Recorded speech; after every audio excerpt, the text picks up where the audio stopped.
Une rencontre de football, c'est deux équipes de 11 joueurs, un arbitre central et deux juges de touche qui animent le jeu pendant deux périodes de 45 minutes chacune. Le ballon a une circonférence comprise entre 68 et 70 cm et un poids de 410 à 450 grammes.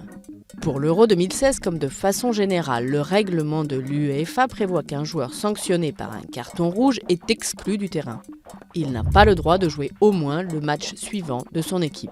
Même punition si un joueur récolte 2 cartons jaunes en une seule rencontre. Considéré comme l'équivalent d'un carton rouge, les 2 fautes lui valent l'exclusion. Si le joueur a reçu un carton jaune lors de 2 matchs successifs, il n'est pas immédiatement renvoyé du terrain, mais il ne pourra pas participer au prochain match. Lors d'une compétition comme le championnat d'Europe, les cartons jaunes sont annulés à l'issue des quarts de finale. En cas d'égalité de points de plusieurs équipes, des critères complémentaires sont appliqués pour les départager, comme la meilleure différence de but ou le comportement des équipes en termes de fair play. Pour la première fois à l'Euro 2016, l'UEFA va introduire la technologie sur la ligne de but qui permet de voir si le ballon franchit la ligne.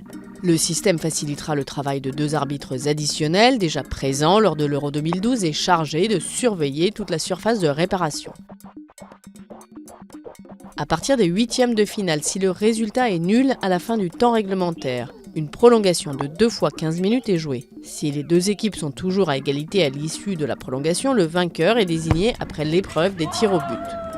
Enfin, si un pays qualifié pour la phase finale n'y participe pas pour une raison quelconque, l'UEFA peut trouver une équipe remplaçante en fonction des résultats des équipes éliminées précédemment.